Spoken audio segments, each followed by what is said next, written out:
Hi, I'm Deborah Sadler, and I'm the author of the trilogy Words of the Temple, A New Humanity, which is a cosmic positive perspective of what took place during the COVID epidemic.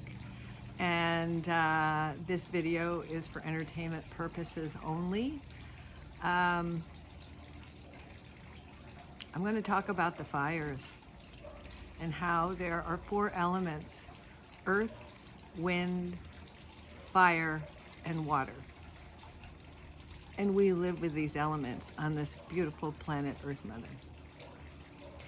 And in 2003, I was at Star Mother's house, who is the Atia Teach of the Ahashamam people. And I was there for a weekend training with other women. And on Saturday night at about 9:30 at night, I looked out the window and I could see at a distance a ridge that was on fire. It had a line of fire. And I said, oh my gosh, there's a fire there. And it was quite a distance away. And then I got up to go to the bathroom at about 2:30 in the morning, and I saw the fire was bigger. And I alerted my fellow Star sisters, and we went to Star Mother's room and knocked on her bedroom door, which was kind of a no-no, and said, we're concerned about this fire. And she called the fire department, and they asked if we were in a certain area, and we said no, and she said we were where we were, and they said, oh, you're 15 miles away from that fire. There's just, don't even worry.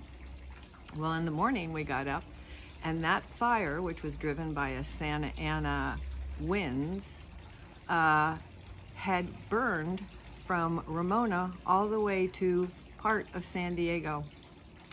And so the first thing we heard was the I-15 was closed, and then we heard that the I-8 was closed. And Star Mother was like, well, we can't bring that fire here. Don't focus on that fire. You're just bringing it here. We're going ahead and having glass. Well, after a little while, she decided that maybe we ought to attend to this fire. And we started packing up all of her stuff. And she had all of these sacred baskets and gourds and the ashes from her parents, who were very high up in the indigenous community. And so we divvied up her belongings and we left. And as we left, we didn't know how we were going to get home. And I had a friend who was following me, and I heard on the radio that the route we were going to take was on fire. And so I said, we're just going to have to go through Julian, follow me. And we got to Julian, and we got to Dudley's Bakery, and there was a sheriff's car. And I said, which way is the best way for us to go home? And he said, I have no idea. Because in 2003, the sheriff had their own communication system, the police had their own, fire had their own, all the agents had their own independent communication systems, and none of them could communicate. We also were not prepared for fire at that level. They did not fight fires at night at that time, and there was very limited air resources to fight fires. And so that fire just kind of ran itself right through Scripps Ranch into Kearney Mesa and Claremont Mesa, where it came to a stop and then started reversing and building itself back up the mountain.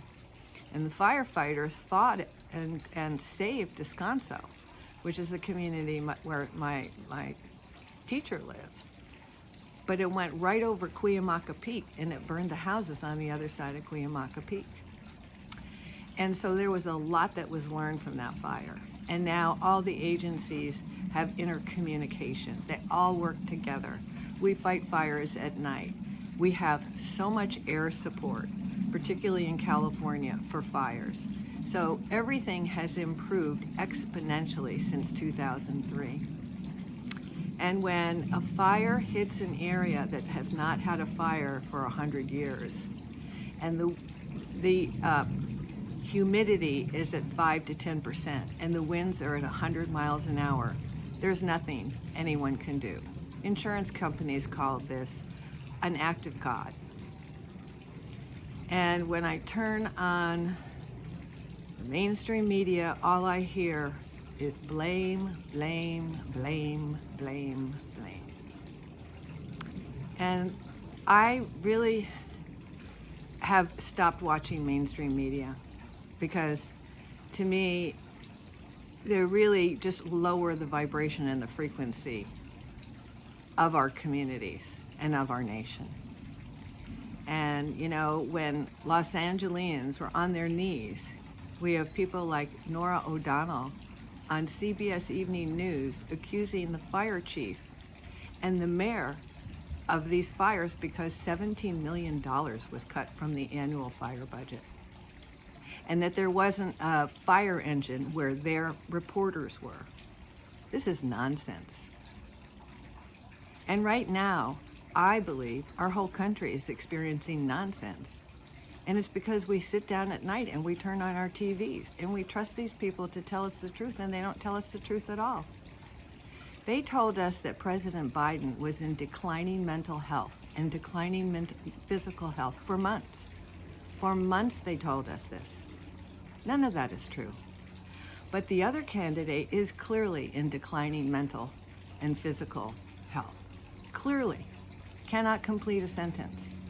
Has crazy, nutsy ideas. And yet, they portray that individual as normal, where the normal person is in decline. So I'm going to encourage everyone to just turn off the mainstream media, because that needs to be burned up along with this fire. And so, you know, we all have to live somewhere. And some people live where there are hurricanes, and some people live where there are tornadoes. I have one child that lives in Portland, Oregon, so she's right next to the volcano of Mount Hood. My other son lives under the shadow of Mount Fuji. He's right under the shadow of a volcano. We live, this is a dynamic planet. It's always moving and shaking, and it burns things when they need to be burned. Smokey the Bear did too good of a job. The West is not burned in 100 years. When I first took my children to Yellowstone National Park in 1993, it had burned 5 years earlier. 2/3 of Yellowstone burned. They gave up fighting the fire. They ended up putting their resources into saving the beautiful lodges. And they knew that the fire was not going to be extinguished until winter came. Fire is a natural phenomenon. People need to live somewhere. We like trees. We like to be we like to have nature around us. And every once in a while, there's just going to be a global natural earth cleansing that takes place. And so this is tragic for folks who live there. It's tragic for them losing everything they have. And then if you turn on your networks, all you hear is bickering. You look at what's going on in Congress. It's just like, can we not have some compassion for people who have lost not only everything they have, but their community? They've lost their place of work. They've lost everything. And people are all just sitting around pointing fingers. And yes, you know, the electrical company may have some responsibility, but people need electricity. The way we deliver electricity to ourselves is the way we do. And there are dangers inherent in that. But we require electricity to live. And to think that the mayor is at fault because she was traveling. Well, you know, we know how to work virtually. You know, if you have a cell phone, you could do your job from anywhere. So I am just so distraught and upset about the lousy condition of our media, how it's the lowest common denominator. And we would not have this presidential elect if we had not had a media that was really looking out for its own welfare, refusing to pay taxes. Rich white guys running the media don't want to pay taxes for themselves personally. They don't want their corporations to pay taxes. They don't want to make a contribution to our country. And yet they point the fingers at people who are unhoused or who are food insecure. Well, why does that exist? Why do we allow that? Why do we tolerate? Why do we insist in the red states that people not have health insurance? So, last night I saw Dave Johnson channel, and he's one of my favorite channelers. And he ended up channeling divine justice. And there is nothing more grand than divine justice, because divine justice is multidimensional. It just has elements to it that we mortals cannot dream up. And so divine justice is on the way, and there is some kind of major activity that is coming to our planet and into our consciousness that shifts everything, so that the crooks are no longer running the country and running the world. There's some kind of shift that's coming, and they're letting the readers know there's a big shift and a big change, and it's going to be a shock to everyone, but they're not revealing what that is. So sometime in the next couple of months, there's going to be a huge realignment where the folks who are advocating for the dark find out that they are on the losing side. And as I shared with you, Mel Lawson talked about how she had gotten a message that Lucifer had been delivered. That is to say, he rejoined the angels. And just as the prodigal son is welcomed back by his father, so is this energy and this entity welcomed back by the light. And so there's no advocate for the dark anymore. And that advocacy is an energy. It's not a person. It's an energy. And so there is a lot going on, but our media is really toxic. It is really broken, and we need to stay away from it and find alternative places to go to get our information that is uplifting, that is realistic, that acknowledges that we live on a dynamic planet that has a lot of danger fraught as to where we live and what happens in the time we are living. And for many people, for decades, there were not these issues. We were able to manage them, relatively speaking. But due to the conditions that are changing on the planet, we have more challenges. And so we need to stick together. We need to support one another. We need to uphold one another. And so I claim that this bickering, that is just the lowest vibration, just returns to the nothing from which it came. And I salute everyone who is working on helping the people who are suffering from the loss of everything and all of the details that go into rebuilding a great city. And it will be rebuilt in a completely different way.